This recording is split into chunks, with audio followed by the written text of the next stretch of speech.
Right as soon as I go live, Art's like, peace out. All right. Hey, everybody. I'm back. I am terribly sorry for the delay. We had technical difficulties and we're trying to give Mateo a chance to fix those before we started. But since we are already so late, we are just going to go ahead and start. Um, Mateo and Dylan will probably be joining us later on. Dylan got caught up with work, and Mateo, like I said, is having technical difficulties. So, welcome to Crowdsource Politics. This is a special edition where we will be talking about social work as policing. Conversation with Desmii Childs, who is can introduce herself. Hey everybody, I'm Desmii. I am basically just a chick from Georgia. I happen to work in social services and have for all of my career. Um, I live in rural Georgia. My relationship to law enforcement is that is my educational background. Um, I got one degree in criminology, another in social work, another in human services, but all tied back into criminal justice, which was always a kind of a passion of mine. I always saw myself working on the front lines for prison reform, but upon graduating college, I realized that social workers don't work in prisons anymore. Um, what prisons look like today versus 15 years ago is very different. So there are really no social services offered in the prison system. So I took another direction and I work in social services, family support. And that's what I do. Gotcha. Awesome to And be here. I'm sorry, saying it. Oh, awesome to be here. Gotcha. Oh, there's Mateo. Hey, Mateo. Glad you Yeah, could finally fix your got this shit to camera. work. Good. Y'all are so Uh, fancy. Look at everybody. I'm Right, just right. sitting up here. This shit's like a $5 Amazon thing. It's always falling under its own weight, so it doesn't feel fancy. so Desmii, when do you know when precisely the changes to social workers not being within prisons happened? Because that's not news to me, but it's one of those things that I find to get under the radar. So if you could give some insight on that, that would be awesome. Um, I don't know that I could put a definite timestamp on it, but I would say that it was somewhere around the time where the focus of policing in general moved from order maintenance into crime fighting. Gotcha. And at the point that it moved into crime fighting, the response was a lot of tough on crime laws. And with that, the money went into fighting crime rather than rehabilitation, rather than order maintenance, even. And I would say probably early 80s, it started to change. The first actual private prison was around in the probably early 90s. Okay. And, and when the privatization came along, social services all the way went out the door. Hmm. Um, Prison systems are for profit, so they offer really no services at all. Gotcha. And yeah, that round from my so a little bit about my background because I don't know if you're aware or the listeners for that matter. I also have a degree in criminal justice. Not I have a bachelor's in criminal justice, but I focused on substantive criminal law.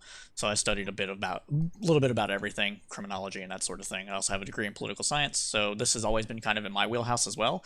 Clearly not as much as it is yours since that is also your profession, but yeah, so just a little bit of background, like you said, private prisons came into pretty much existence in the early '90s, late '80s, early '90s, and yeah, um, just kind of a crapshoot, just in general, to be honest, Yeah. just with the whole privatization of the prison systems. So, and we could do a whole episode about that. Honestly, Right. like the prison industrial complex is a thing. It is definitely a thing, and it is a very large thing. And I think people really underestimate um, what it means when you say defund the police. Hmm. Um, I'm going to thank my Democratic friends from kind of snatching defeat from the jaws of victory here because it is an awesome thing, but it's a horrible name. And just the idea of it frightens people so bad. Yep. But when you get into what it really is, it is not a horrible thing. That's what I feel when I hear defund the police. I hear bring back social services, because Okay. police are not social workers, and they're just not trained to deal with those complex family dynamics that they show many times get called out to respond to. And I have an awesome relationship with law enforcement. We rely on each other when it comes to the safety of children. So Right. I have a very particular relationship personally with like a lot of law enforcement, because you need them, they need you. What are they going to do with a kid at 2 o'clock in the morning? Mm-hmm. So they also could benefit from training in those areas. Probably more resources put towards bridging those gaps between community agencies, because that is really needed. Each entity kind of acts as its own thing when we really have to be working together Mm-hmm. to achieve certain ends. And I think they're ends that anybody would want to see, regardless of your political affiliation. Oh, for You sure. want to see clean streets. You want to see garbage picked up. You want to see people paid a fair wage. You want to see children safe. You want to see families thriving. I guess we all just have very different ideas of how we get to that point.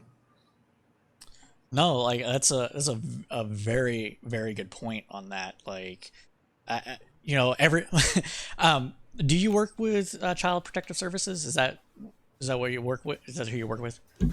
Yeah, yeah. Okay. But Um, more on the adoption permanency side. oh, okay.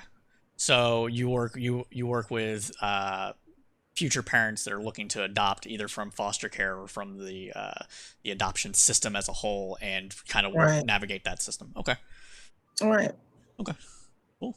Um, this is I view this as kind of like an open dialogue conversation, just to get like ideas back and forth from somebody that has direct experience with the system.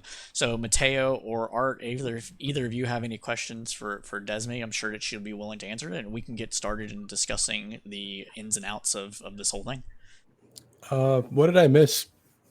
um I kind of came in the so middle of everything. Desmii gave a little bit about her background. Pretty much, we haven't really touched on much else. Okay.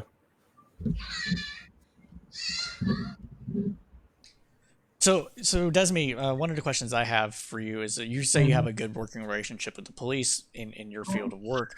What is if if you could get in, like, I'm not asking for specific details clearly, but if you could get Right. into some details of like how that relationship works in your field, and kind of the maybe the frustrations that you see, but you also see from the police officers trying to navigate these complex social situations. Oh, of course. Um, Regular citizens really don't. I mean, we see those high stress, those high risk situations play out in little 15-second clips on social media all the time. But when you're there in those moments, it's very unpredictable. You have the fight or flight going on. Hmm. And I think for the most part, law enforcement shows great restraint in certain situations. Um, but then, aside from the professional relationship I have with them, I have a very different personal relationship, because I have family members who have been mistreated, by some of the people I have to work with sometimes. So it's being able to find that balance, because you have to have empathy, I think, because we choose to do these jobs. Um, We don't have to. We choose to. And that's not to say that anyone deserves any type of special treatment. However, they are jobs that really most people just don't want. So law enforcement does take a lot of abuse in those situations where families are fighting, or child custody battles, or even just dealing with somebody who's having a manic episode. Right. Um, uh, you have a 20 or 30-year-old cop who just got out of the academy like 2 weeks ago. I mean, what would your response be? to being thrown into a situation like that. So like I said, my relationship with law enforcement is very complex, but I see the struggle they go through. I really do. They get cussed out, they get dogged out, they get punched, socked, kicked, abused. A lot of times. But again, that's where you kind of have to bridge the gap with your social services in the community, because some of these situations cops shouldn't be in. For sure. He shouldn't get called out because you have a 12-year-old that doesn't want to take a bath. Or because you have a guy that's having a manic episode that thinks his dead dog is going to kill him. I mean, they shouldn't be responding to situations like that. And if they do, they need someone with them who knows how to de-escalate. Right. And who knows how to kind of get control of them situations. And they are dangerous. I would never say defund the police to the point where there are no police. Right. Not abolish the cops, right? Like, what am I going to do with a 6'2" schizophrenic lumberjack? I mean, really? No, that makes a lot of sense. We need police, and that's where I hate the messaging. I hate the messaging. It really lends itself to be portrayed as what it's not. Yeah, it's just I don't know. I don't know why it stuck so much. It's like, obviously the people who you're trying to convince, not the people who are on your side, they're going to take it the wrong way. Yeah. Right. It's like it's called messaging. Right. Way to kill a message. I hate to be the person that always harps on this, but leftists just don't know marketing for shit. Like, at all. They don't care. They're like, we're right, you should listen to us. I'm like, no, that's not how people operate. Yeah, there's a principle in marketing that's the right amount of wrong, where if you have something that is in your marketing that makes people think, oh, wait a minute, like it stops you, even if it's something like a misspelling. Like, and I hate to say it, but Trump does this often with his tweets, where he'll have like things in there that are so obviously wrong that you stop and go, what? And at a certain level, like, even though it sounds ridiculous, like really high-end marketing companies will try to engineer like the right amount of wrong sort of a thing into a marketing campaign. Defund the police is probably over the line on that one, as far as like it's a little too much wrong. Like, it certainly did stick. Like it people can't stop talking about it. Depending on the target market, it's a success. Oh, absolutely. And I think that's kind of the double-edged sword with in lefty circles. They kind of enjoy the fact that it has that double meaning, as far as like defund as in lower funding versus like zero funding. So that double meaning kind of works where they're used to operating. It's just once it got out into kind of like the general population, then suddenly it starts being the wrong big amount enough of wrong. To let anybody take it to wherever they need it to go for whatever reasons they want it to go there. Yeah, and unfortunately, I feel like that was probably intentional. I mean, they picked that word for a reason, and it probably was a better reason within their own circles than it was for mass marketing. Yeah, because I mean, a lot of the money that goes to police is spent on ridiculous stuff. So probably someone was just like, we got to defund the police instead of, something a little more surgical. So let me just, if I can harp on that real quick, because I totally agree. So I was just looking at, basically like rows of, like the FBI stats from like 1960 to basically 2018 or so. And you have like per 100,000 people, you have murder rates of like, 5.1, 4.6, 5.1, 6.2. And basically like once you get into the 70s, 80s, like you kind of ramp up the war on drugs, and you see it go like 8.6, 9.0, 9.8. It peaks out at 10.2 in 1980.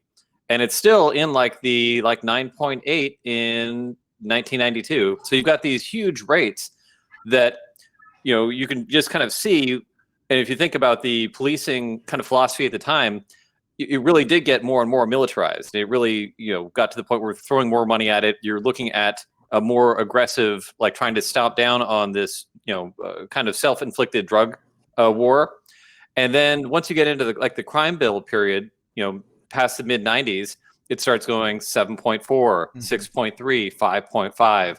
Right now, like even through the last 10 years, 4.4, 5.0, like 2018 was the last year that I have up, but it's 5.0. So like you have this period past the 1994 crime bill where it's like, just put everyone in jail. Like we're not going to try and rehabilitate anybody. We're not going to end the drug war. We're just going to put them all in jail. Yeah.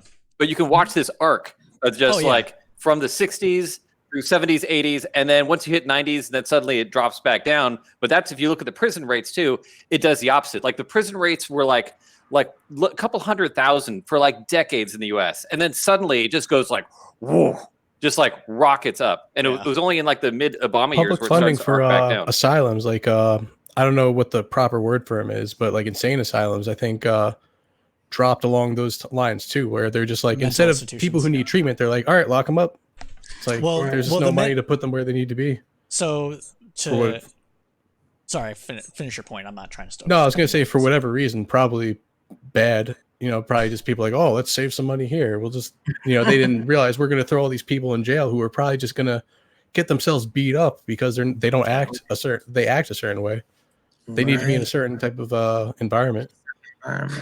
Absolutely. Yeah. This was a big thing in the kind of the Reagan years. And unfortunately, you had forces on the left that looked at the kind of the mental health treatment that we used to have is barbaric, and it was really bad. It was. Oh, absolutely. So, and they're like, this is just inhumane. We should stop it. And people on the right are like, yes, let's stop spending money on mental health. Defund mental health. So, unfortunately, defund mental health. No, but seriously, they're like, save money. You say, sure. All of you go be homeless. Great. And so they basically ended a lot of public funding for that. And that was one of those things. It was the unintended consequences that leftists often don't calculate. It's the kryptonite of the left. They go straight for like abolish or just get rid of something right away, it seems like. Yeah, and you don't think through, well, like what's the unintended consequence of this? And like, well, none. Like, this is bad. Yeah. We just need to get rid of it. Okay. But unfortunately, at the time, right. And the right was like, yes, we would be happy to spend less money on the poor. So it was partisanship, guys. Right. Excellent. Right. While we're still on this topic, I want to go ahead and get James Clapp's question. I'm sorry, guys. It's all good. I want to get James Clapp's question, and he asked, where is it? Sorry, I want to get the exact. Are we on wording. Twitch? Yeah, we're on Twitch. Oh, let me give us a view. But he asked, what would proper marketing for defund the police might look like? I don't see the question here anymore, but that was the question. I see it over here. It's under his schizophrenic lumberjack comment. Oh, okay, there it goes. Wow. Well, you know what? Let me get with some of my, Madison Avenue buddies, and we'll come up with a new marketing program. But unfortunately, you go to war with the marketing program that you have, not the one that you wish you had, as Donald Rumsfeld would say. I would say, one of the members of our groups, Jason said, reboot the police, and that's really what people want. So that's actually a really good thing to do. Somebody trademark that real quick before Jason thinks of it. Hey, everybody, go to Twitter at CSP crowdsource poll, and then hashtag reboot the police. Make it happen. Wow.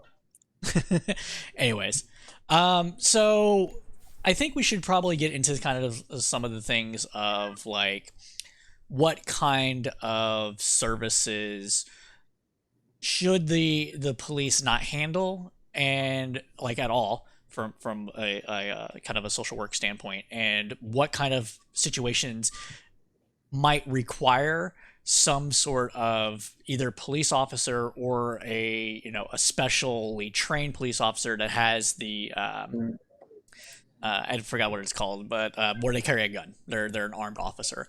So what were kind of those things that we should kind of look at? Like what in your opinion, Desmii, what would be like the first thing that changed that you would see mixing the social work with policing or getting policing outside of the social work area?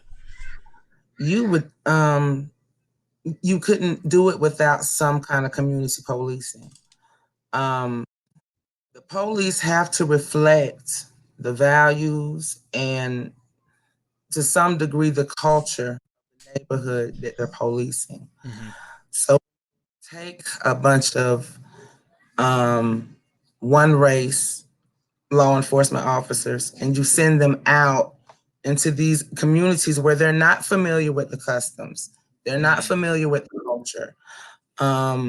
There are things that Black people do among each other that I'm sure other people find vulgar, but for us, it's kinsmanship. And in certain situations, that type of stuff can get us killed. So you have to bring back some degree of community policing.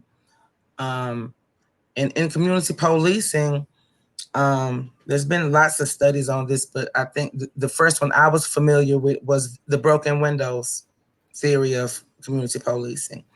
There's a couple elements of it, and it's that the main one is that disorganized neighborhoods tend to start to reflect in the people. So once you start reorganizing neighborhoods, I've seen lots of programs like in the inner cities where there might be a First Street Pride, and there's initiatives to kind of bring the property values up, clean up the neighborhoods some, because is it really realistic that the people that live there are going to do it? I mean, is that a realistic expectation that, you know, you got 30 bums, you know, lining the streets, you got your drunks walking around, you have prostitutes, you have drug addicts. Is it really realistic that those people are going to clean the neighborhood up? Right. So, I mean, you have to invest. And once you start to invest, you can put law enforcement officers there who want to invest also. And what happens there is they walk in the community. They're not just riding around in their cars. They're actually walking around, meeting Mr. Green, who might run the cleaners right here. I mean, where you know the people. Once you start doing that, the people will start to feel safe and content with whoever's policing their neighborhood if they feel like they have a relationship with you. And it really does encourage the people to take responsibility. Because I don't think it's unrealistic that we should expect people to take responsibility for where they live. I don't think that's unrealistic at all. But you have to give them the tools and somehow invest so that they want to do it for themselves. No, I can. So you have to do it with community policing. That's the only way it'll ever work. I like the cultural aspect, and if you think about like out here in California, we have you know, for instance, like Asian, Hispanic communities, and you'll have certain pockets where, depending on like how recent of immigrant status or what their status is, they'll be very reluctant to talk to the police, and even if they're not reluctant because of, you know, like an immigration status issue, a lot of times if they're not sure how they are supposed to interface or like what the kind of the cultural, like, you know, that plug-in is, they'll just be nervous to go to law enforcement in general. Right. So you'll unfortunately have a lot of unreported crimes in certain communities because they just don't know or understand, you know, their local police, and there's really not a lot of outreach effort in some instances for the police to make it clear, hey, this is what we're here to do for you. Right. So, you know, that type of cultural, like that, you know, getting them kind of onboarded into like, hey, this is how, like, you know, it works here, and this is what your taxes are paying for. This is what you should expect. You know, that part is really important. And then what you're saying as far as like taking a kind of like a role in the community, you know, sort of thing. For that, you know, for me, I think a lot of this, you know, ultimately gets down to the kind of like the economic, like infrastructure that other parts of the country, and especially from like the New Deal and a lot of like the programs that were basically engineered to build like, you know, white wealth and infrastructure.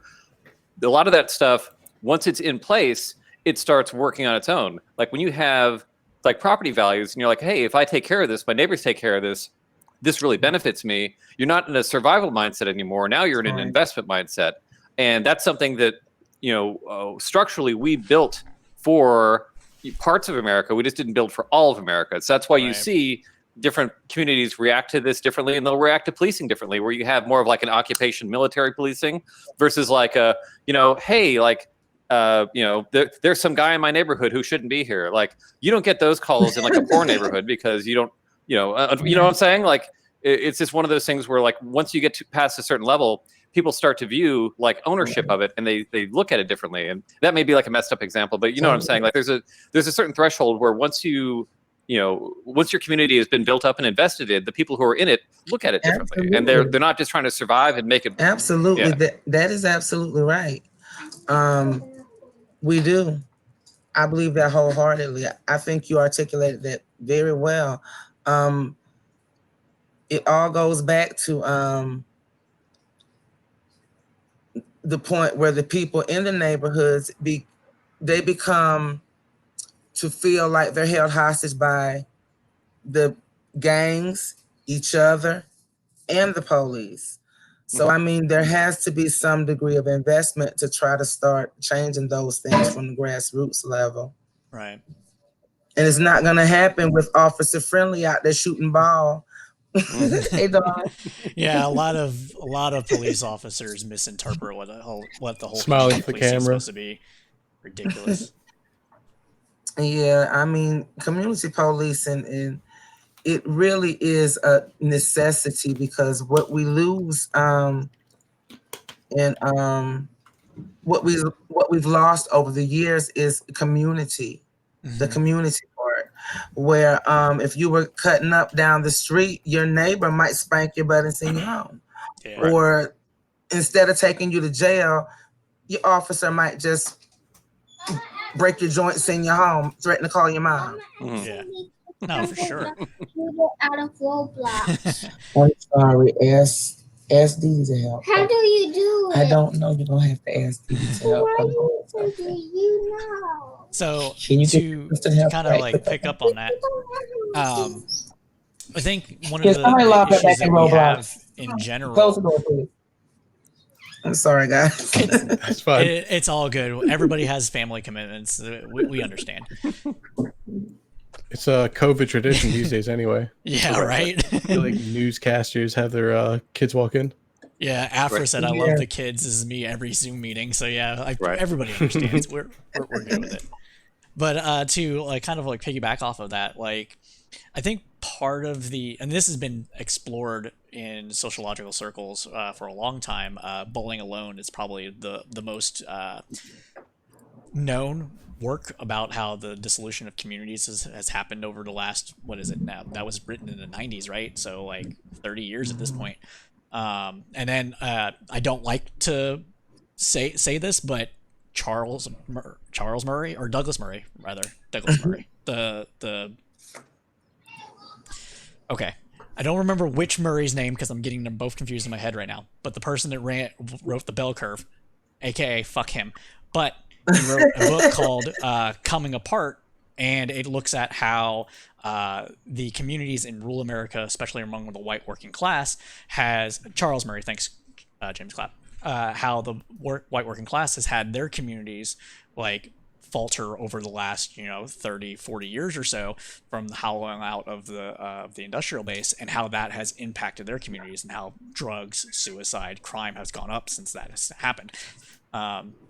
So one of the things that we have to build these communities, we do have to have some sort of outside investment into it, because if you have a community where it's only the people that live there are renting, they're not going to feel like they have this connection to their neighborhood that somebody that owns a home would have, because it's not, I might be out in the streets in 2 months or whatever, like depending on how impoverished the area is. So people in those situations just will understandably not have the same kind of connection that they would have if they owned their own property. So I think we should be encouraging that more. People like to say that we did it too much and try to blame the housing crash on everybody that was poor when it wasn't at all. But we need more of that, honestly. So I think that has to come possibly first to these changes if we want to increase the kind of neighborhood watch mentality, or this community is part of my family mentality. We would have to go over that first.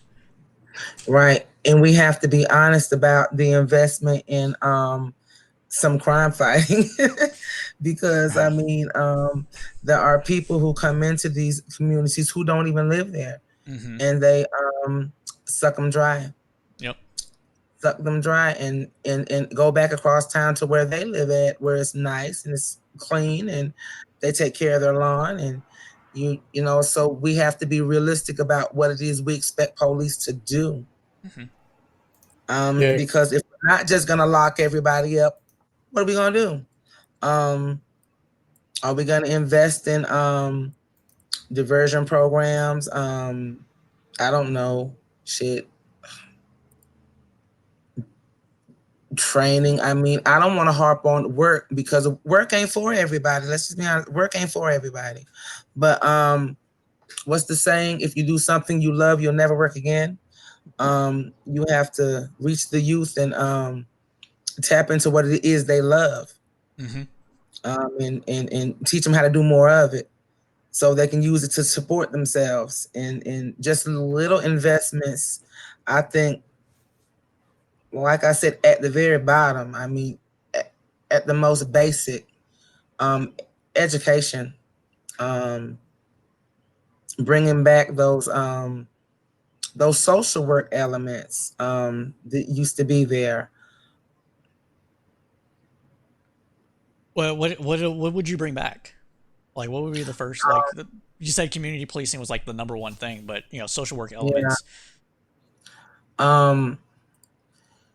Access to behavioral health, emphasis on mental health, and that's a cultural thing also, because there's such a stigma to mental health, and we kind of crack jokes and make fun of people sometimes, but there really is a stigma to mental health where people don't talk about it. And there's a especially in the Bible Belt, when people get depressed or something here, they go to church. So you're replacing one thing with another.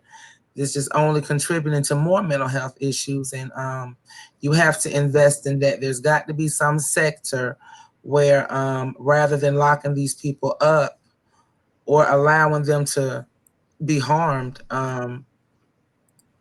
we have to invest in that also. So bring back funding for behavioral health.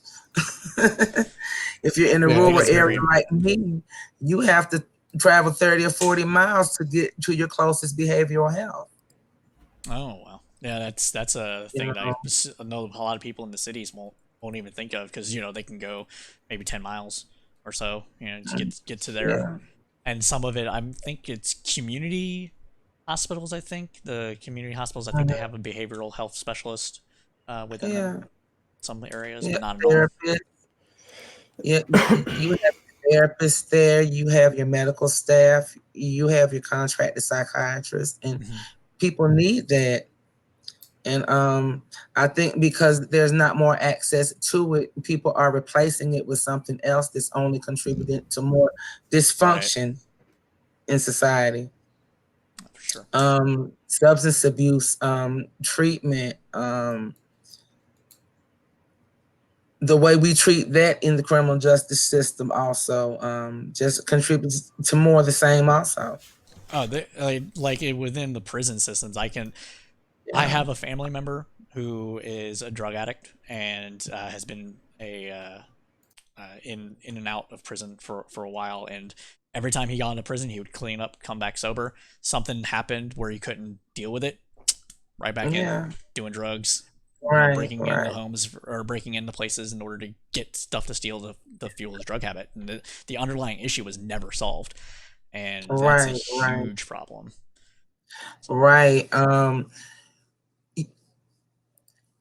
Those type of detoxes rarely ever work because you're returning to the same environment that you left, and while you were gone, you didn't learn how to replace those behaviors. There was nothing invested in you to help you to change that behavior. So you only last for so long back out before, I mean, it's not if you relapse, it's when. No. And that's where a lot of the ODs come from too, is people who've been detoxed, because now they don't have that tolerance. Then you throw them back into the atmosphere again, and then they take what they used to take, thinking they're going to just get high, and they OD. All right. there's too much medicine going around anyway. But I'm a Yeah. fan of medicine if you need it. I'm a fan of medicine if you need it. I'm not a fan of over medicating, but people need access to what they need.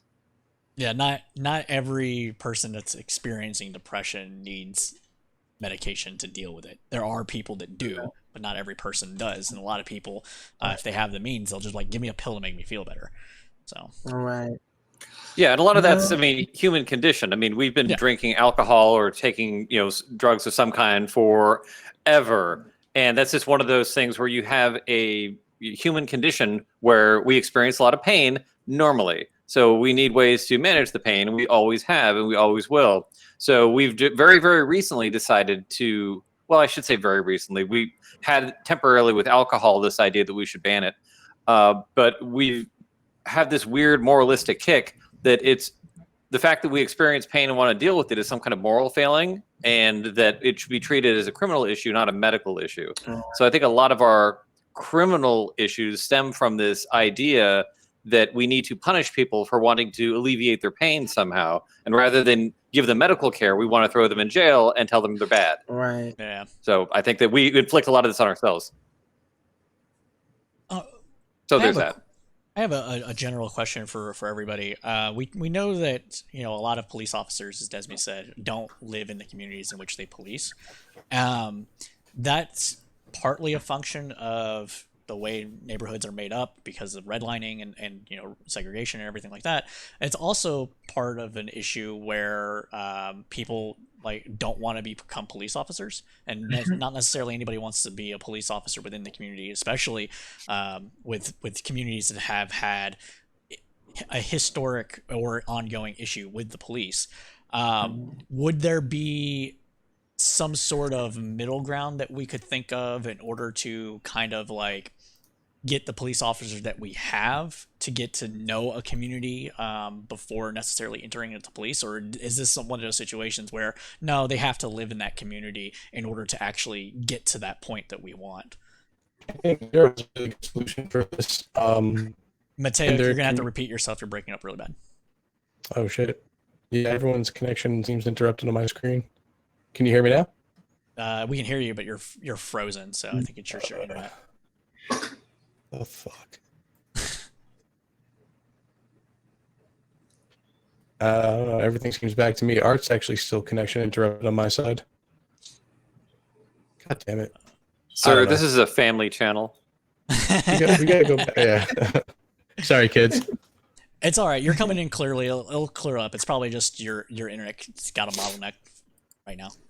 So we can hear you fine now, though. Okay. Campaign Zero has the community oversight section for their suggestions, and that actually would cover it a lot.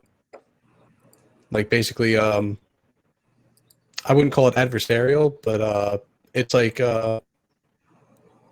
it's an organization to almost counter the police, to keep them honest, almost to really check them and test them. Right.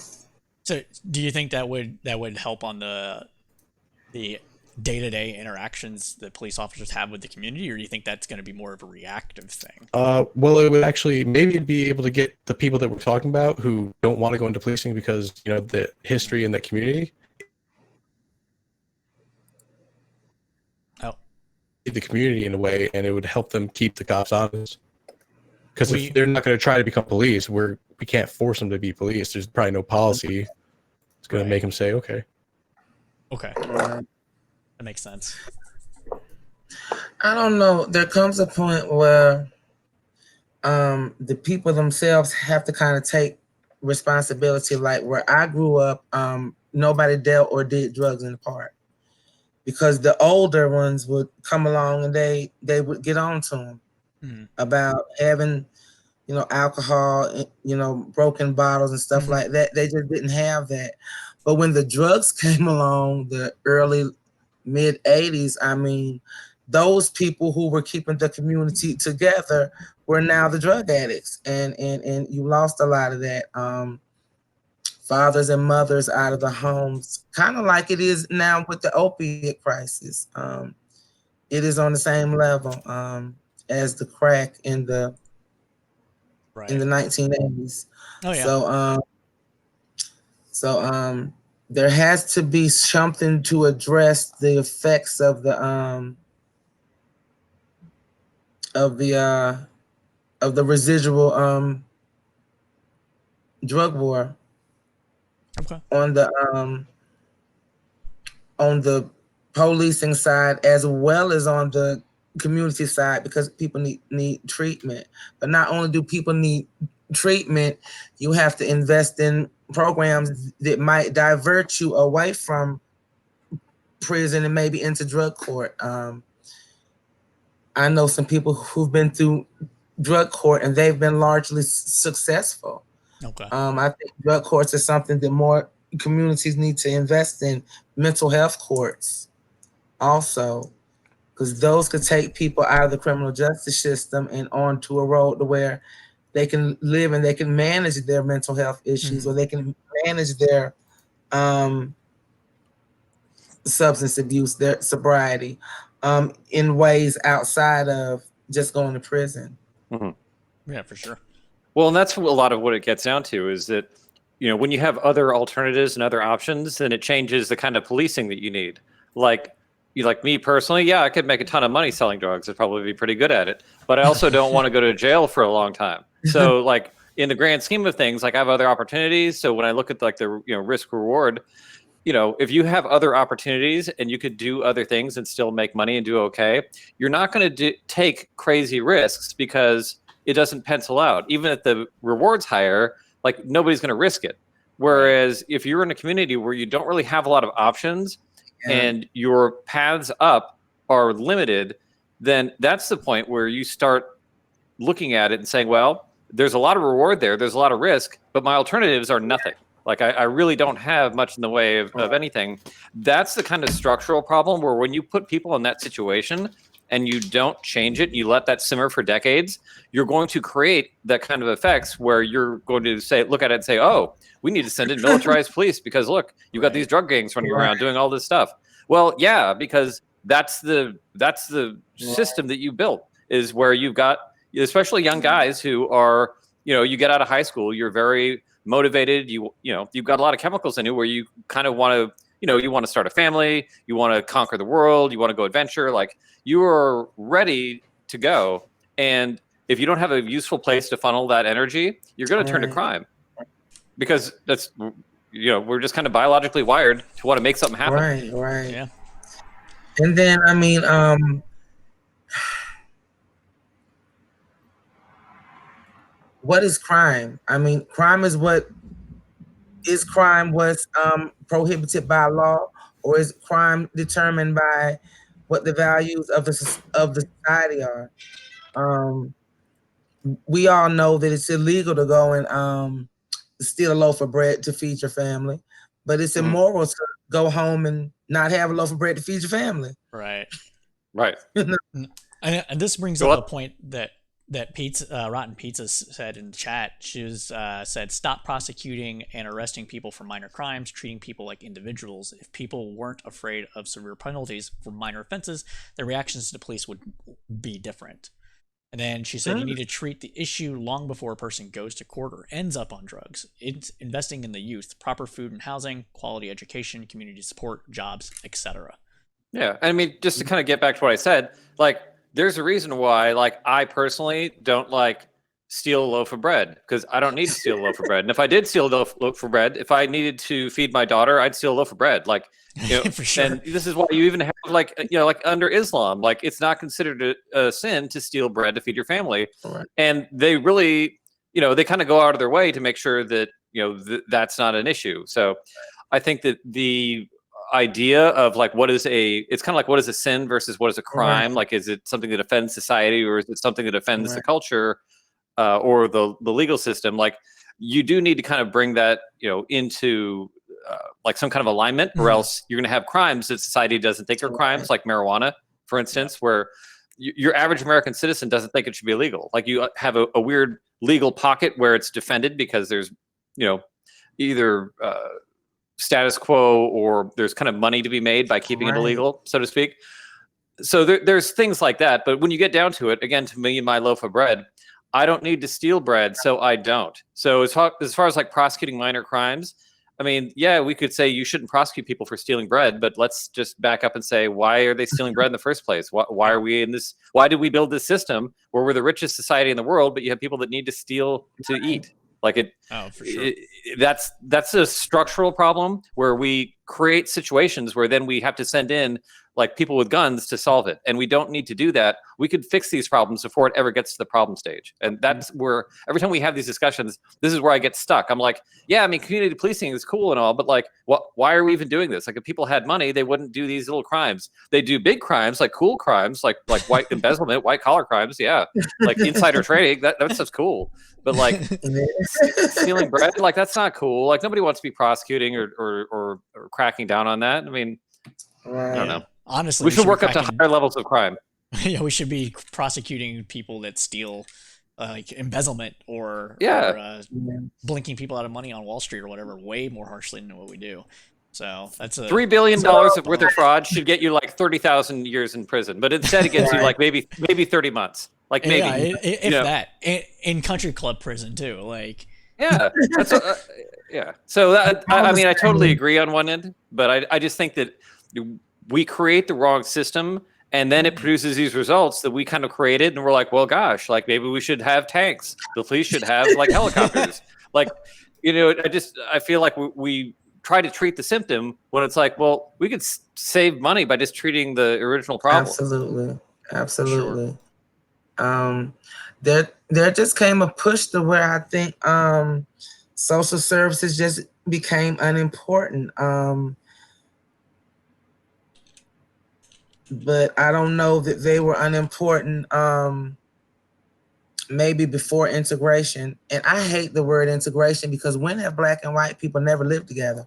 That's a true point. When have we never lived together? So them little superficial terms I hate, but it seems like when there were your Irish gangs and your Italian mafias and your different street gangs, the young white males who were restless and had nothing else to do, we invested in them. Mm-hmm. And if you were Irish in New York, you probably became a cop. You sure did. There were just programs that they invested in those youth, but there's no money to invest in youth of color or black youth, I like to say, because when you say people of color, sometimes I think we dilute and we get away from what I feel like are foundational Black Americans. I mean, the descendants of American slaves. That is who I am. I live in the community, in the fields where my family worked. I mean, I'm out here working in white families and Black families that are still connected to this day. So when have we ever not been together? But I feel like we failed to invest in Black youth a long time ago. And I feel like Black youth would probably they would probably not feel so worthless if they were not probably treated worthless. No, for sure. I agree with you on your point that we should pay particular attention to Black youth, because honestly, anti-Black racism is not just an American problem, it's a global problem, and it's particular. There's particular issues with racism against Black people that other people of color, they have racism impacts them too, but it's not to the same extent. Mostly. I mean, we can talk about various different issues about that, but that's been my take on it. So that's when people talk about what would reparations look like, that's what reparations would look like. That's what it would look like. I mean, it would be work programs, it would be training programs, it would be arts, it would be bringing music back into school, it would be investing in education. It could be so many, like defund the police. It could be so many things. It could be so many positive things. The way we fund schools should change big time. Instead of having localized taxes pay for a school, obviously that's just going to keep a poor neighborhood poor for a long time. So that could be a certain way to really tackle that problem.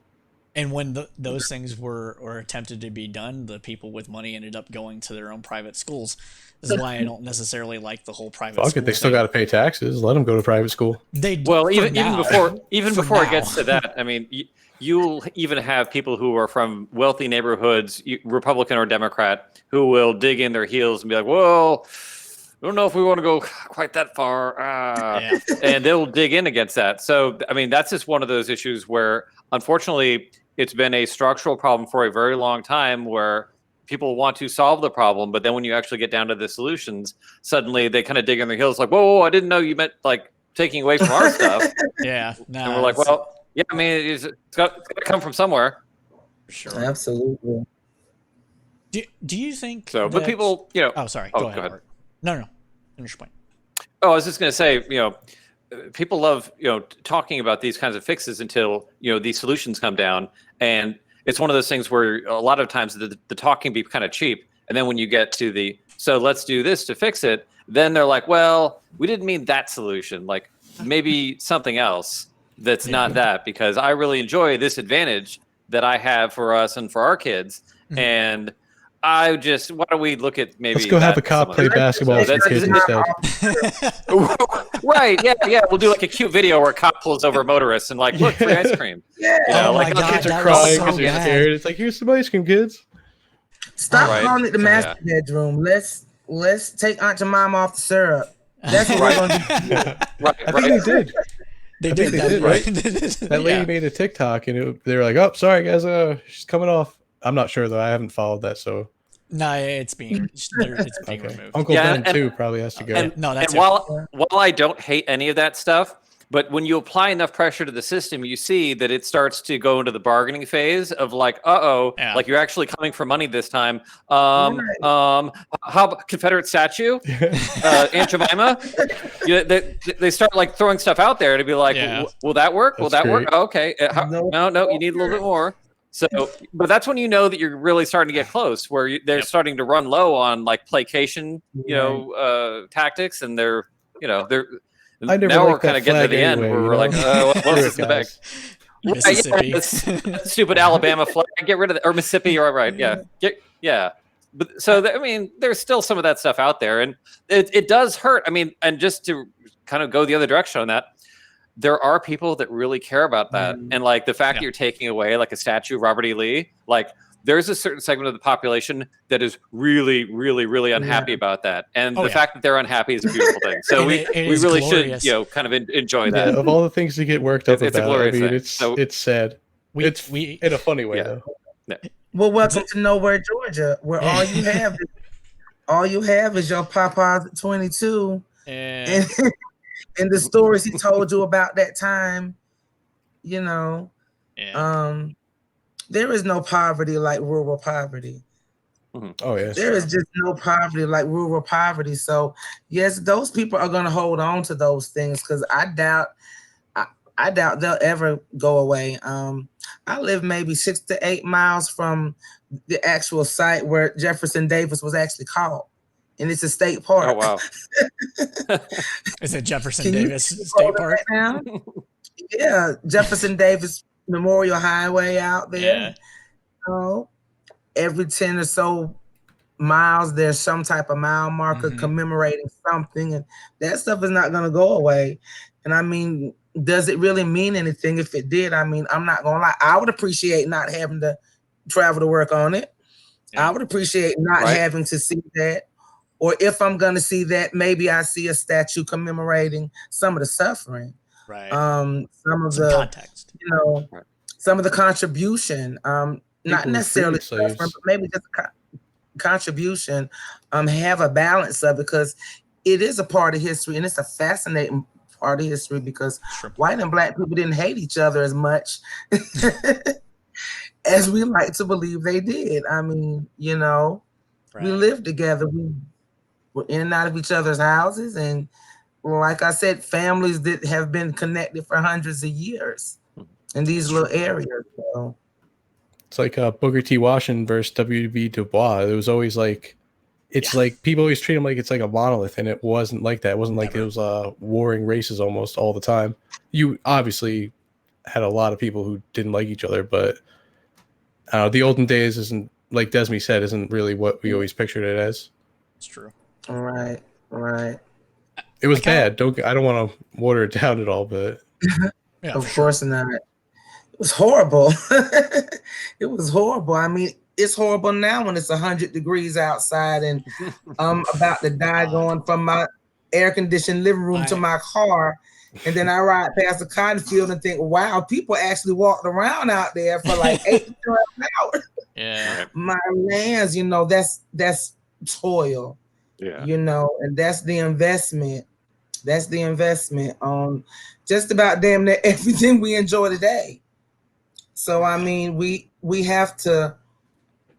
I don't know. You can't force anybody to look at anything. You can't force anybody to agree with anything because, like Art said, in principle, sure it looks good, but when you get down to brass tacks of how you're going to divide resources and what we're going to invest in, people start. Hold on, wait a minute.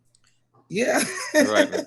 I'm glad that you brought that back up because Afra made a good point in the chat that people vote down their own school budgets. And Art, you're in California, so you can correct me if I'm wrong about this, but didn't California pass a state law where resources would be more equally distributed on the state level for schools?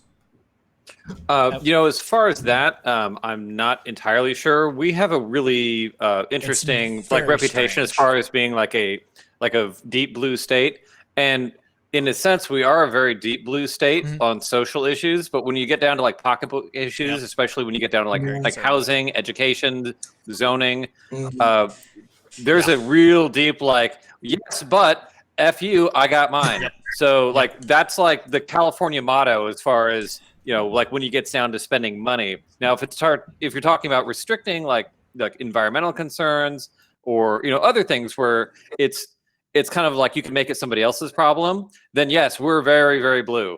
But we've discussed that school issue quite a bit. We've discussed a lot of zoning issues, housing issues, things like that.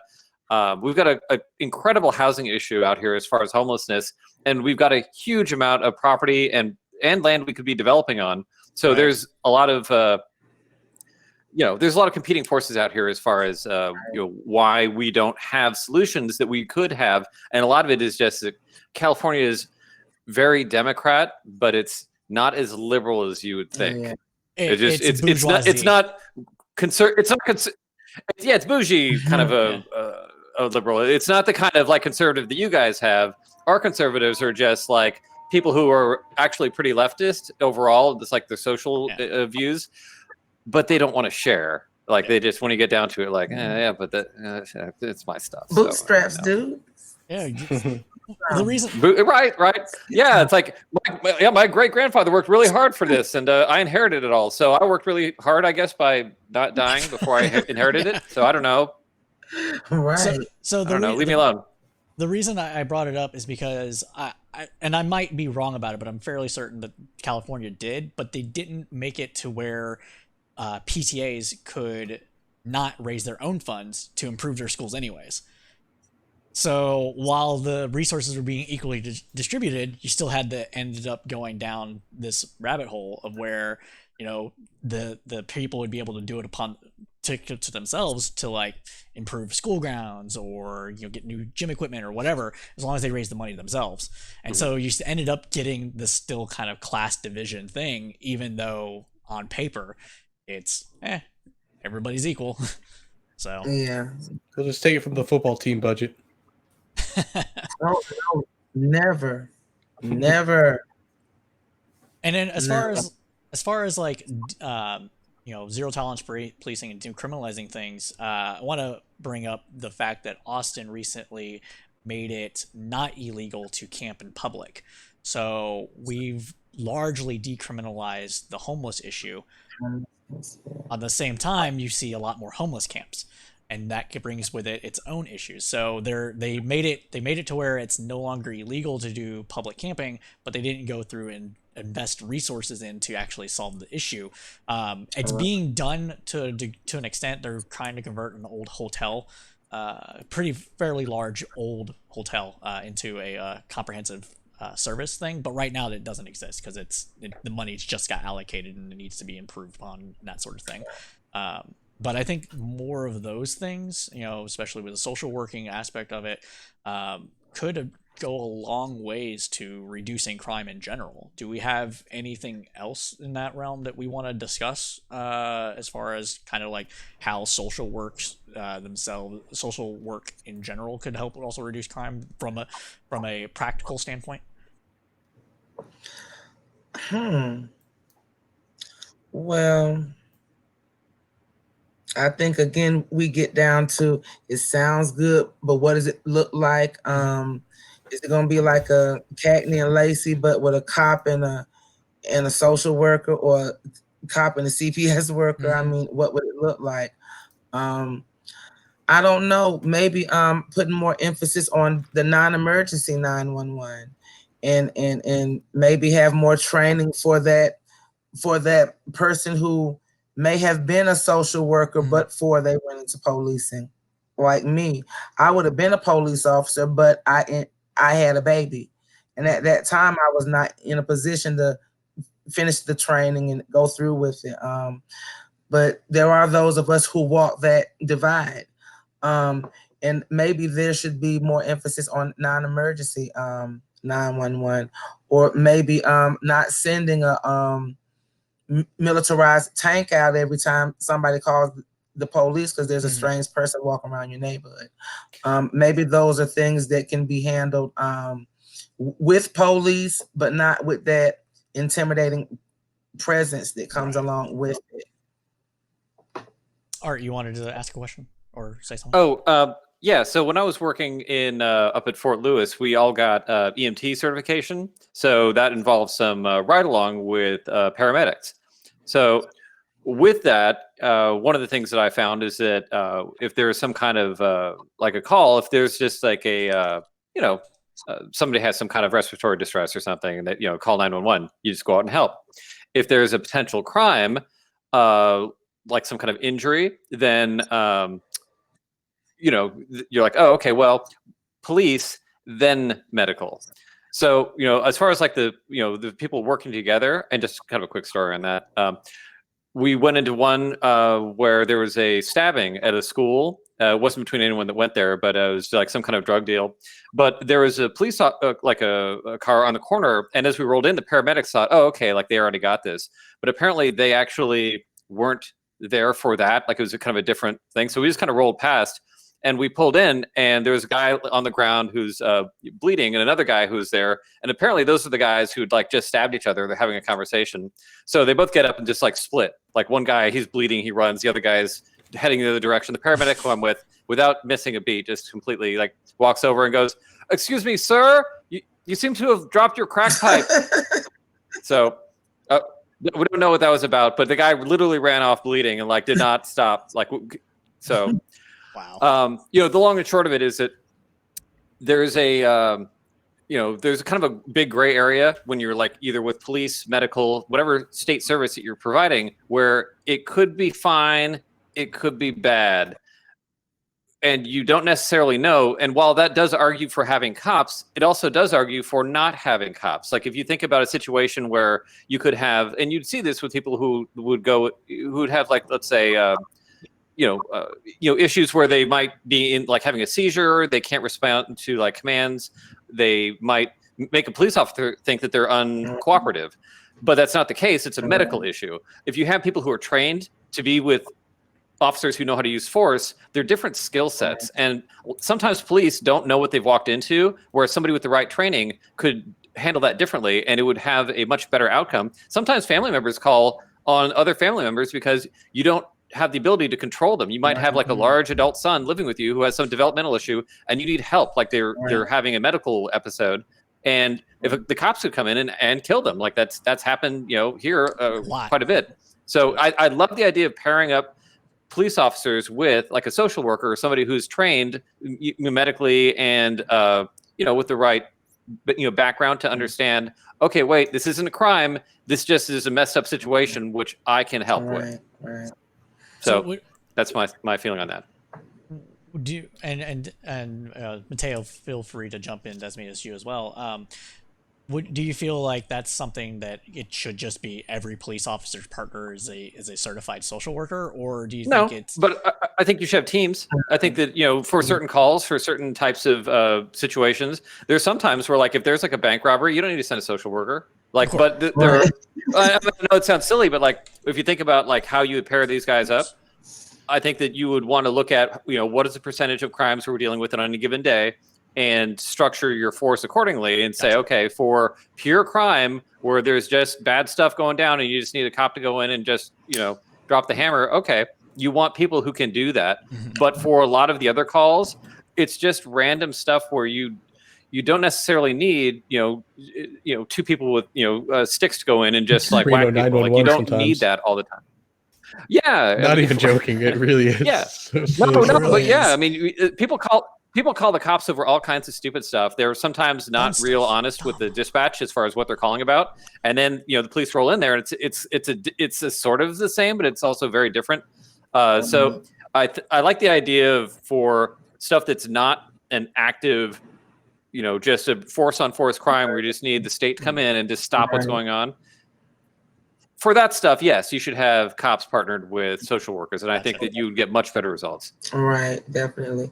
I think so too, especially when it comes to mental health. Because on some level we do it with child welfare, because they ramped up mandated reporter laws. So anybody that has any special relationship professionally with children have to make a report to CPS if they suspect abuse. So a lot of times when law enforcement is called to a home where there's an issue with the family and the children, CPS would get involved. Like that's a partnership that is concrete and it's beneficial to both parties, because like I said, what is a police officer going to do with a unruly 10-year-old? Those are your, or a mental health social worker who can go in there and help talk the autistic 300-pound guy down off the table. Right. That's where I think the non-emergency, maybe integrating in a non-emergency type of 911 response system where non-emergency calls will be diverted to other community service agencies along with law enforcement.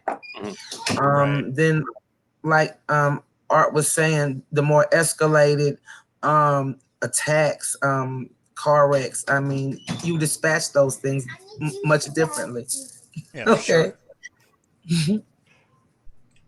Yeah, I think Can you close the door? I think it's Andrew Yang that said 912, and it's an easy number to remember. I know that it's been done in other countries have it. I think 311 used to be in some states part of the non-emergency response network, but a lot of that's been cut. They send 311 there to mellow everyone out. Wow. With that, right? Taking that it back nice to the 90s vibe, right? Waves of nostalgia chilling out the crowd.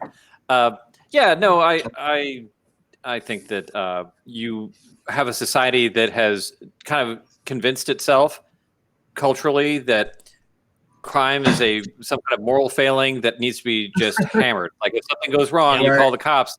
Cops come in and hammer it, and it's unfortunately it's kind of a throwback to like our old moral code, and we tend to look at things very simplistically. And people are like, well, I got to get out of bed at 5 a.m. and drive the speed limit and go to work and follow the law. So like anybody else that doesn't want to do that, like drop the hammer. And in a real broad sense, like that's how a lot of Americans think. But when you get down to it, you can't run a society like that. It's not. It gives us these dumb results we're getting now. And if we would take a step back and think about it and say, do we actually need to drop the hammer on some 30-year-old with developmental issues who's also very large but can get unruly in a Walmart? Like, we had an off-duty cop shoot a guy at a Walmart here in front of his family because they couldn't get him to calm down. And but he wasn't hurting anybody. He was just like screaming and being weird. Yeah. And he's like, hey, I'm a cop. You need to calm down. And the guy's anyway, he wound up dead. Right. And because of the police a lot of times don't have the tools to deal with that. Their job is to control situations. Right.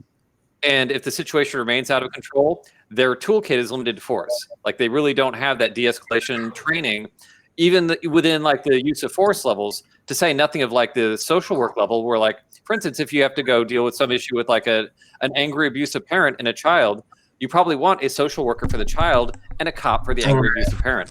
So like there's certain pairings where you kind of maybe don't want two social workers or two cops. Like that might be the Training's better a really big approach. part of it. A lot of police, their training, it's almost like they're showing you the most extreme examples. It's like, yeah, somewhere on Earth there is a guy who can clear 30 feet with a knife and stab you in the neck. It's not impossible, but they train him almost to treat every situation like that.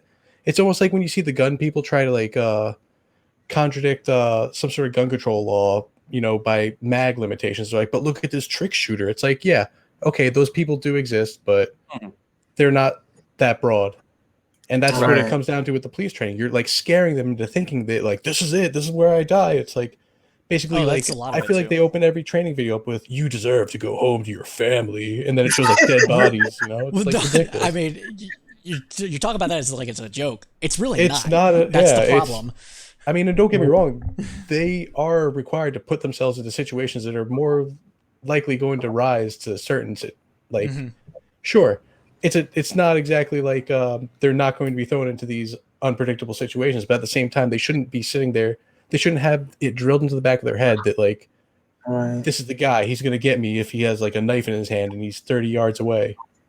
Not 30 yards. That's ridiculous. But you know what I mean? Right. But yeah, we see that. Like, you know, for instance, the cops here get called all the time to deal with homeless. And the cops don't want to be dealing with homeless. Cops can't, there's nothing they can do here. There's nothing that they want to do here. Nobody wants to be homeless.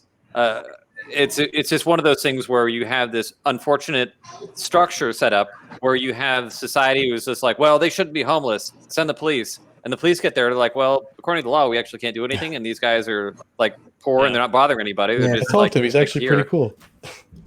Yeah, I mean, you know, it's a kind of a weird mismatch of priorities and resources where, you know, if we actually want to start getting better results, we need to think about what are the problems actually, like, why do we have these problems in the first place? Can we stop these problems before they start? And for those types of problems that we will always have, like you will always have some kind of weird, for instance, like the social services, the parent-child issue. Yeah. You will always have like some wackos who reproduce. Like, unfortunately, that's just always going to be a thing. So you'll always need some element of the state to be able to step in when that stuff happens and, you know, and intervene.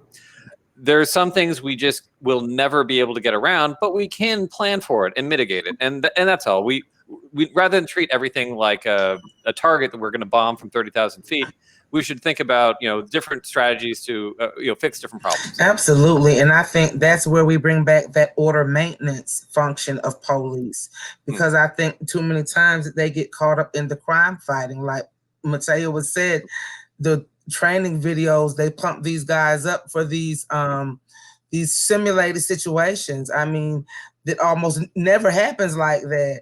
But worst case scenario all the time. Right. But they don't get how to just help maintain order, because on some level, the police's job is to kind of maintain order. I mean, you can't have disorder on the public square. So you have to actually be on the public square.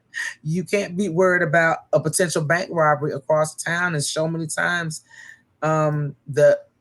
the action side of the crime fighting is so romanticized that, you know, how many cops even want to go and respond to somebody's cat up a tree or, you know, like really, why waste my time? You know, we're looking for the next big bust. Yeah, it's just paperwork. I mean, actually, I don't think there's any paperwork for a cat in the tree, but yeah, it's just stuff they don't want to deal with. There's a huge amount of paperwork with being a cop, like a ridiculous amount. Like one of the members of our group is that's one of his big complaints about policing in general, is that they get buried in paperwork and it slows everything else down. Not to say anything else that he thinks, but I think that's probably slightly a legitimate thing. And most of the time, they're not going to fill it out properly, anyways. Like.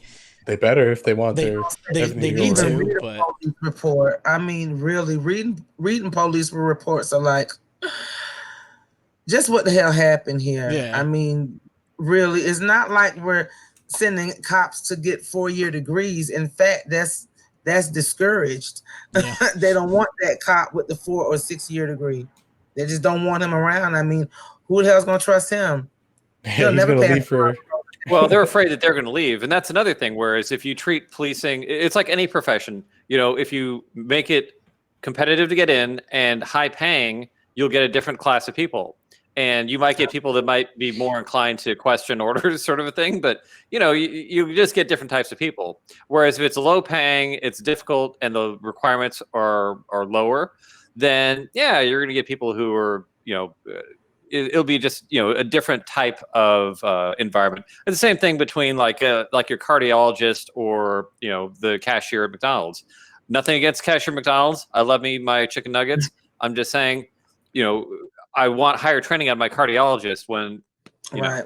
When it comes down to it, yeah. That makes a lot of sense. when it comes down to it. And same thing with police. I mean, when you get down to it, the police are the ones who are handling very, very dangerous problems. And a lot of times we send them in without the right training and the wrong equipment. If you give people, body armor, helmets, and tanks, they're going to view themselves differently. I mean, the whole clothes make a man thing, it's real. And I'll tell you, somebody who used to have body armor, helmet, and a tank, once you're in that kind of mindset, it changes how you see the world. So how we equip the police and what we tell them their job is and what our expectations of them are, that's going to produce results. And it does produce results. Absolutely. Absolutely. And like I said, the order maintenance part of it, where the cops were actually in the communities, they knew the people. And I'm sure this probably still does exist in some communities. I'm sure there is probably that Barney Fife and that Andy Griffin guy somewhere in some communities where that may still exist. Yeah. But how realistic is it that we expect them to solve those issues in those nice little neat 30-minute increments? Right. That we've been so conditioned to believe that we get resolution so fast. And like Art said, here's a poor special needs guy that had to lose his life off because somebody didn't know how to help calm him down. Right. We have to start back and I don't know that we ever did invest in that part of it, but I know there's a time where there was where there used to be social service departments in your police departments who were the liaison between police and CPS, police and APS, police and BHS, police and crisis intervention. They need to pair them up also, because how many times do we see the police called out for a suicidal guy and they end up shooting the guy? Mm-hmm. And chances are he didn't really want to die, he just want to help. Mm-hmm. Right. But the idea is, well, he wanted to die anyway, so there you go. I think that would just look like something that would probably evolve over time, because of course things like that don't take off fast. The community has got to get used to it, has got to be made aware and have to be invested in it as well. Not just somebody like me who thinks it's fascinating to read about. I mean, society would have to see value in it also. And where we're at right now, the political climate right now, I just don't think too many people give a damn. It's just, just get out the street, go home, go back to work, This is definitely a long-term kind of thing. We're talking 5-10 years minimum for these changes to actually take a root. Once they're started, like we haven't even started them. We're just talking about getting various issues. You have several communities talking about, getting rid of their police force and starting over. But they're not talking about what that looks like. They're like, we're going to do it. Right. And now they're talking about what it looks like. And so like, I don't know how, I mean, that's what we're talking about here, but I don't know how many people, there's a group in Austin called the Austin Justice Coalition that's been talking about it a long time. Part of the Austin 360 Commission. They've been consulted. They've talked to police commissioner or the chief of police and that sort of thing a lot. But even then, you have people come in and out of that group, all the time, and people are like, "Oh, I'm just now hearing about this stuff." I'm like, "Yeah, like welcome Yeah. welcome to how reform happens, guys. Like Right. this is not an easy process." So, I think community oversight boards and independent agencies who really oversee the police, I think those are beneficial also because for too long have the police unions dictated how we're going to police the streets. You need oversight from outside, chicken hen house, whatever. You can't, Fox hen house, Mhm. it just can't be done. I'm not a dismantle the police type of girl. I'm just gonna be honest. I really do feel like law enforcement has a function in society, Right. but what it has become is very counterproductive. Yeah, And what you said about community oversight, again, like Campaign Zero they got a lot of really good solutions for just that. Like they're talking about creating an organization that part of police funding will actually go to them. I think they're supposed to get like no less than 5% of what police get, and they're almost there to like police the police in a way, like not just like how like what is that called, counter or internal investigations, internal affairs. It's internal affairs. Yeah, this would be like people who like whenever there's a use of force, like it's their job. They get paid to follow up and really investigate it to the point where, maybe cops will have it in the back of their head. They're like, they think twice before even pulling the gun because they know there's this organization with a lot of power behind them that's going to be all over them. Yep. So hopefully that would help. And it's a community organization as well. It's like people who really care about that. And I think we talked about it earlier tonight. There's a history there where a lot of people might not want to be part of the police, but this they could probably see themselves being part of because it's almost a way to push back or at least, hold your own ground. For sure. All right. Absolutely. Okay. One of the things we haven't really talked about, and this is not something that exists in every state, at least to my knowledge, it doesn't exist in every state, is school resource officers. Oh, yeah. This is one of those situations where a lot of people's first interaction with the police is their school resource officer or whatever it's called in the particular jurisdiction. And in some states, I know that they are trained as social workers, or at least get a lot of training within that field, not necessarily being certified. But in a lot of other places, they're just a cop. They're like, "Hey, you seem good with kids. Here you go." And then in some other communities, it's like, "Yeah, you're kind of shit, dude. Go deal with the kids. Be a babysitter."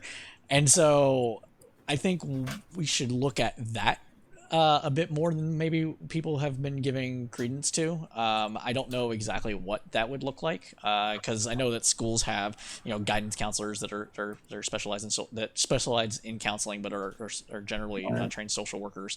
But should things like, should the school resource officer be armed? Should we have cops in schools at all? Even though we have these situations with mass shootings, like, is a police officer really going to do anything? We don't know. I mean, it's not only just mass shootings. Like some schools, I mean, I know. I didn't go to a horrible school or anything, but there are kids who are really capable of a lot of shit that's going to require a cop to respond. It can get pretty. I went to my. Sorry, Mateo, go ahead. No, I was just going to say, and I have friends who've gone to schools where they have stories where it's like, you would cry if your mother was a teacher and had to be the one to respond to any of those. Wow. Well, I'm just a country girl because I just don't see in my community. I just don't see the need. You have a armed officer walking around a school for kids who probably ain't gonna do no more than light a stink bomb in the bathroom. That's great waste of resources for somewhere where juvenile crime is not an issue. And when you get to that level of crime as a juvenile, you're probably not even going to school. Let's just be honest. You're probably already in the street doing whatever. I've never been a fan of school resource officers. I don't understand what they're there for, if not to criminalize kids Yeah, there or is to definitely. make kids feel like the rules are not just rules but laws. Are they rules or are they laws? I mean, what kid didn't break rules? I mean, I'm sure we all probably acted a fool in school, but Oh, for sure. did you I mean, meet a there's a cop lot there? of schools where there's like stabbings too. I mean, it's Yeah. Wow. like it's probably more urban schools. Like you said, you're a country girl. Like I'm pretty sure it's more of an urban thing. But some of these places, it's like, it's where you go to hang out too. Like if you're one of those kids, like where you're probably not even going to go to school, you might still go to school just to hang out with your friends till they at least kick you out. Because I mean, you'll show up late, but you'll still hang out with your friends. You'll see them around, like because that's where everyone is. Yep. It's No, like a huge social watering hole. That's definitely, especially in high schools. Like my high school that I went to, if you were kicked out of alternative school, you would and still had to go to school by law, you would end up going back to my school. So, like Wow. it was it might have not been like, oh, everybody did, but it was a lot of people just based on where people were living. And so we had, I was in a college, they call it college preparatory acceleration program, but basically it's just what all high schools should be if you're trying to go to college. So we had like AP classes and stuff like that, but it was just like, no, you're gonna like do your work and be good in class, and if not, you're getting kicked the fuck out of the program. Bye. Like you got an F, bye, you're gone. Like we're not dealing with anybody's bullshit. And so I was in that, but I'd be walking down the hallways or something, and a fight would just random break out because someone stepped on someone's shoe. Like, Wow. Yeah, you youngsters, because whenever I was going to school back in the 70s and 80s and in early 90s, we didn't do all of that. We were still afraid of. We still had that one coach who'd walk around the corner, and everybody act like they're doing something else. Right. So did Coach we better be lose? big or he's getting knocked out. Yeah, Right. These newer generations that kind of came along after us, y'all are kind of different. Y'all are different. it's very Y'all are true. different. Some of it's Y'all are very probably different. We grew up on 50. well. We also grew up on Adderall, so that might be Wow, good point. yeah. Everyone's just strung out. Hang out with the kids who needed Ritalin. We stayed away from them. They were bizarre, and they had their own little classroom in the cafeteria, Right. and we didn't hang out with him. Wow.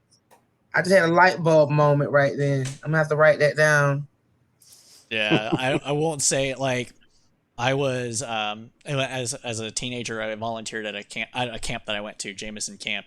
It's in Indianapolis, kind of a camp for people that need social support, and either social support in some way. So either you're poor and you couldn't go to camp otherwise, or you had some sort of issue. A lot of people with self-esteem issues, a lot of people with actual clinical issues. So I'm not going to get into what those were, but that's what it was.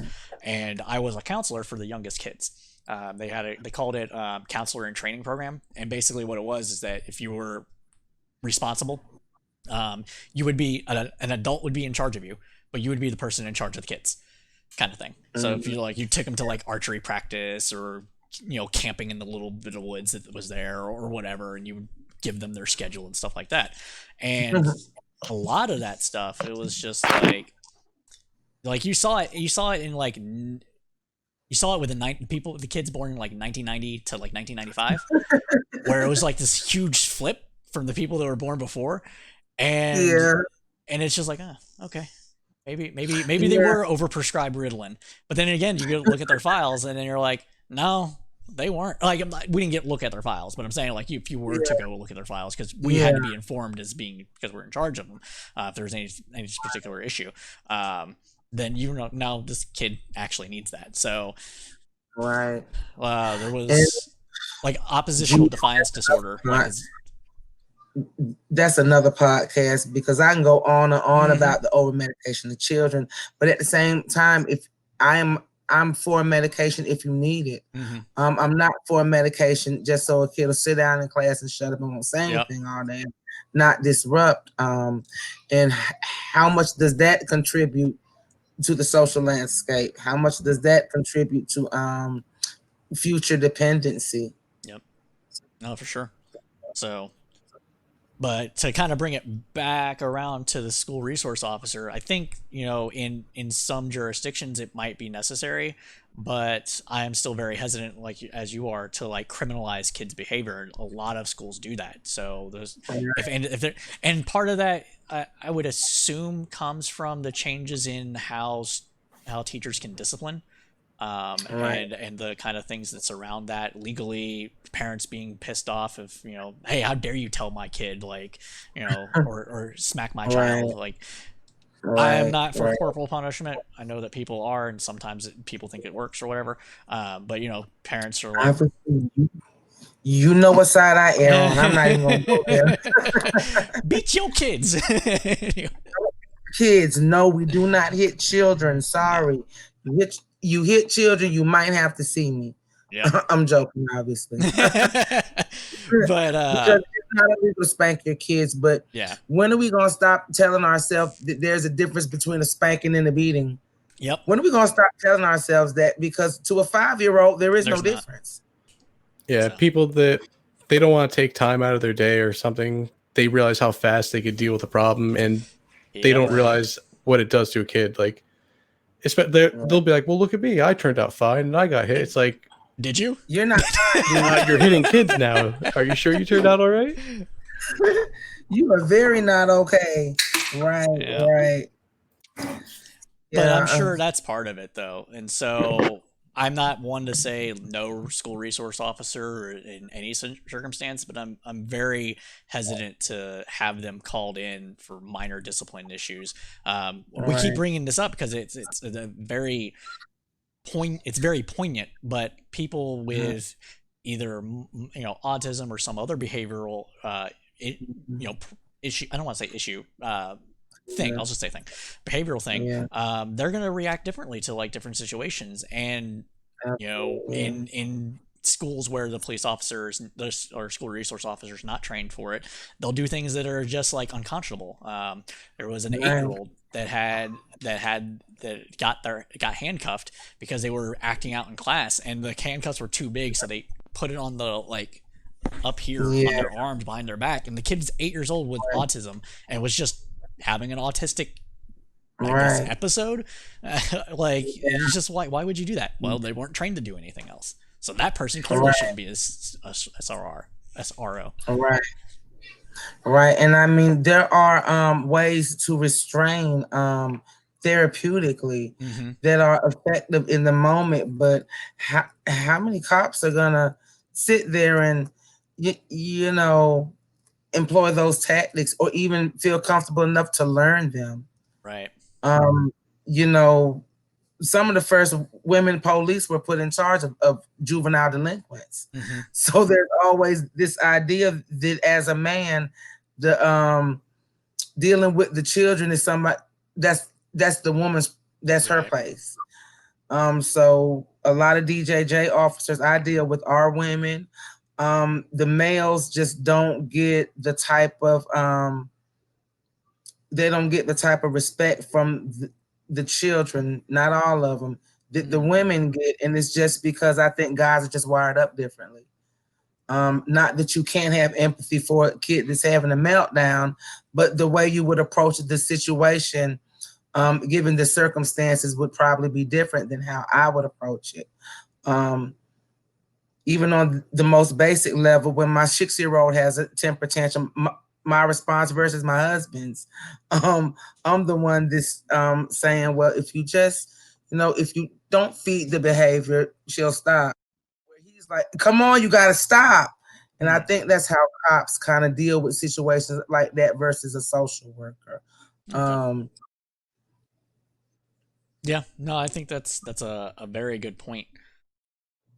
Mateo, do you have anything that you want to add to this?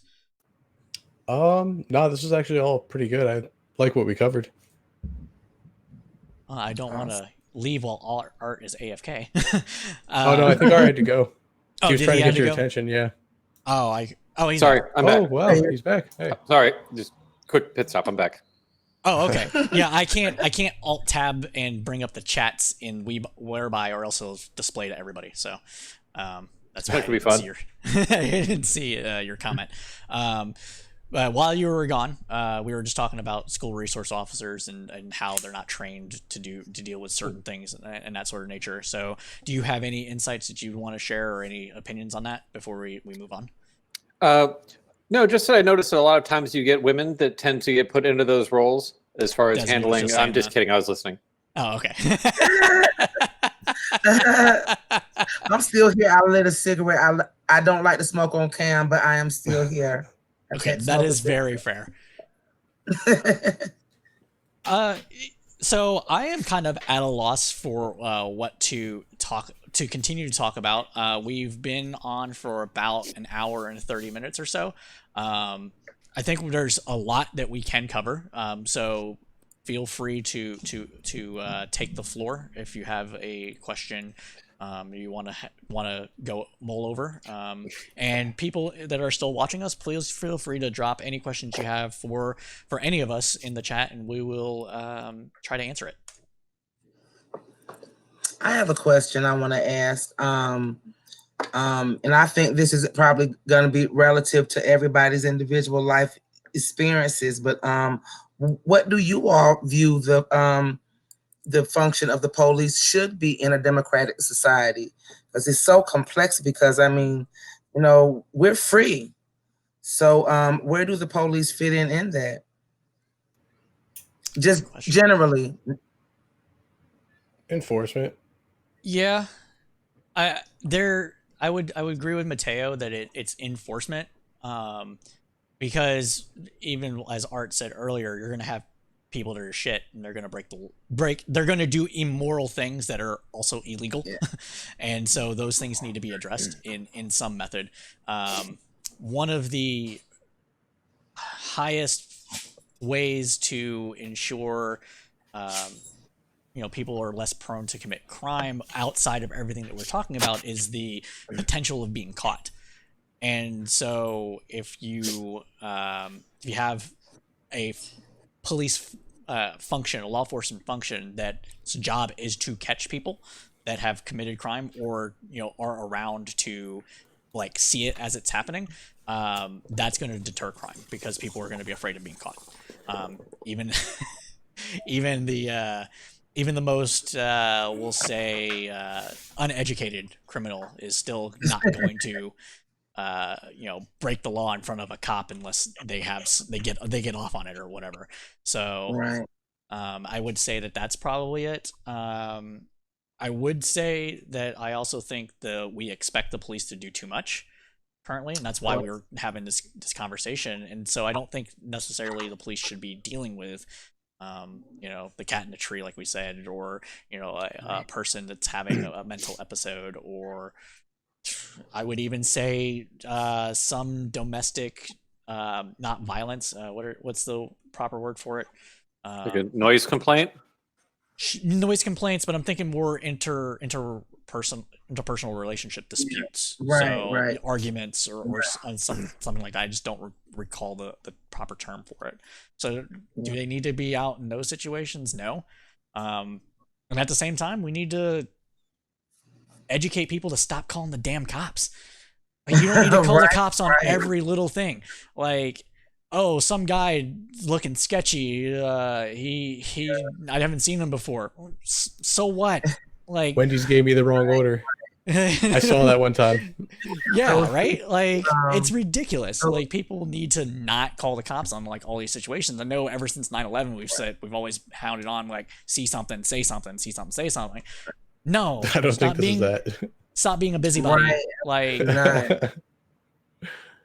And I mean, what were people expecting to see? I mean, did you expect to see somebody building a bomb in their garage? I mean, what do they expect you to see that you need to say? I mean, if you do see that, I think you probably could call that one in. Yeah, but sure. You better. Yeah, right. Absolutely. Yeah. There is a function for the police. I just think that we've, like Art said, we just kind of delegated those who we deem to be criminal to that type of response, and is that appropriate, and is there any way to really overcome that? And with prisoners as profit now, I think the drive is to kind of, you know, go get them, because you have a lot of states on the hook for $300 or $400 a day to house a prisoner. Yeah. And you know, it's much like a hotel. For every bed that's empty, they're losing money. So we also have to look at privatization and some of the adverse effects of that, because the savings are always very minimal. Private prisons have the ability to pick the prisoners they want, so they pick the healthiest ones. Yeah. They pick those who don't need a lot of health care. They pick those who don't need mental health treatment, and they profit off them. Not to mention the money from the products that are made inside of prisons. Is there really a way to even have a for-profit system in a democratic society? Is there even a room for that? I mean, we might as well just call it convict lease again. But again, that goes back to how we deal with crime. Yeah. And if the drive is just lock everybody up, you know, why shouldn't somebody make money off that, I guess?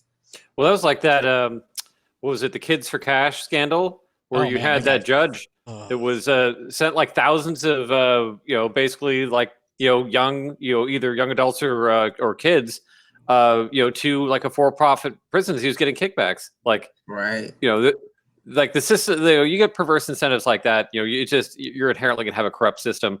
But, you know, just in general, we have a lot of money that goes into law enforcement. So there's, you know, and for me, like, I think that the kind of the cardinal sin here is the war on drugs, just because that has actually international implications. It's not just within the U.S., although it is big within the U.S., but there's so much money that goes into that kind of law enforcement complex that so many people are kind of feeding at that trough. And then you have a lot of like social pressure where just culturally, we like having like bad guys. Like we like saying, oh, well, you know, you guys, you know, these drug dealers are evil. And yeah, I mean, they are. But to take a step back, we have, you know, two issues. And one is that, you know, life is hard. And if you don't give people good options, they're going to pick bad options. And then the other is that, oh, wait. I totally derailed myself on that because I went down my war on drugs. Okay, go to somebody else really quick because I need to pick that one back up. Mateo, I was going to completely launch down the war on drugs, but it wasn't the direction I wanted to go. Yeah. Mateo, are you with us? The war on drugs has really changed policing, though. I mean, that's where you get the rise of the warrior cop. I mean, that's the heart of it. Yes, and you also have this like prison industrial complex where, again, if you look at when the war on drugs kicked off, you know, the U.S. had a prison population of around 300,000 for decades. Like it was just this kind of rolling thing, and then suddenly it skyrocketed. So you create all these second order effects as far as like you're creating these like crime colleges where you're packing in all these people who might not normally be people who would be criminals. Like they wouldn't necessarily turn to a life of crime, but once you basically destroyed their career outlook for the rest of their lives, like once you're a felon, you're pretty well screwed as far as like, you know, the upper ends of society here. And that's a lot of it by design. Like they take the right to vote. You know, it's hard to get a job. It's hard to get like even on leases. You know, it basically creates this kind of underclass where like, well, what else are you going to do but crime at that point? Like you're already kind of screwed. You can't really, like we live in a society where they say you paid your debt to society, but we don't live that. Like we basically treat you like you're a felon forever, and you never really get absolved of your sins. Like you know, sorry that you were poor and 18 and you robbed a gas station and you shouldn't have done that. But like you're 65 and still living with that one. Like there's never really an end in our society. So that's one of the cardinal problems. And then the fact that our prisons are so gigantic. I mean, we have more people either per capita or in gross than China in jail. Like it is insane, like how large our prisons are. And a lot of it just get down to like our culture, but then also just the kind of the money that's behind it. And there's a really, really deep racist root to the whole war on drugs as far as how it is, like what is intentionally designed to do, and then even how it was enforced. If you think back in like the 90s, with like the crack epidemic, where people were like, oh, well, they're bad, they all need to go to jail. And now we have like, opioids that are hitting, more white communities. And they're like, oh, well, these people need medical treatment and they need our understanding. I'm like, what? You weren't Right. saying that 10 years ago. Shut up. Well, yeah, but I mean, what I'm saying is that like there are so many things, like kind of these legacies from the past that we never really dealt with. We just kind of kept going, and some of them are still in place. And we're like, oh, but it's great. We're colorblind now. Everything's good. But I'm like, but we never actually stopped and like fixed any of this stuff, or even the people whose lives were destroyed or are still being destroyed, who are still in prison for like minor like possession charges. Right. It's just it creates all these other terrible problems that we kind of inflict on ourselves, because as long as we have this certain like percentage of problems, there's a call to fix it. I mean, there's a need. If you have military surplus gear and you want to have militarized cops, then you're kind of by definition going to need a criminal class that is going to be at a certain level, and you can engineer that. And I'm not saying that conspiratorially. I'm just saying by our own decisions. Right. There's a lot of money in this, and there's just a lot of people feeding at the trough. So absolutely. And I mean, what would it look like if half of those prisons went away? I mean, a lot of prisons are in very rural areas, very rural Republican areas, who otherwise might not even be Republican, because even though those prisoners don't vote, they're still counted in the census, and they're still counted in the population. And so a lot of the funding and the political stuff comes from those populations. But if you were to shut some of those prisons down, imagine how many people would be without a job. Yep. Well, and that's the other thing. And unfortunately, on the Democratic side, the prison guard unions and the police unions are a huge amount of the roadblock as far as why we don't get better reform, because they're some of the last actual functional unions left, and they're pretty they're pretty organized. Yeah. So you unfortunately have the Republicans on one end, who for their reasons love this tough on crime stuff, and that does pressure Democrats. Like the Democrats can only go so soft before they're actually going to lose elections because they're too soft. So that hardcore stance by the Republicans does pressure Democrats. But on the other side, Democrats getting pressured from the other angle, as far as like you get these unions who behind closed doors are like, hey, these are a lot of jobs for us. Like, right. Absolutely. So yeah, absolutely. Mateo, what is your what do you think police function should be? I kind of overstepped you, and I don't know if you have finished your point about that. Oh no, I was just saying basically just enforcement. Okay. I mean, they're not there to. They can only act on what they're trained to see as reasonable suspicion. Gotcha. That's really what it should be. It's pretty simple. Okay. Just making sure that you had said your piece. One of the things I think that it causes part of this issue is that a lot of cities, or we'll just say localities, not just cities, the fines from traffic violations or jaywalking, whatever, these minor more civilly enforced things are big revenue generations for the localities, and court fees and all this other stuff just compounds and compounds and compounds. And that was one of the biggest things in Ferguson, was that they cut their tax rates to the bone, and then just kind of made up for it by like, all right, everybody that has like a broken taillight now is going to have to give us $400. And I'm like, police unions are big time against self-driving technology. You would be like, why is that? Because they're going to lose ticket revenue. Yeah, I didn't even think of that. That makes sense though. Yeah, when I first heard it, I was like, why would a police union even care? And then bam, it's like right there, all that ticket revenue is going to be gone. So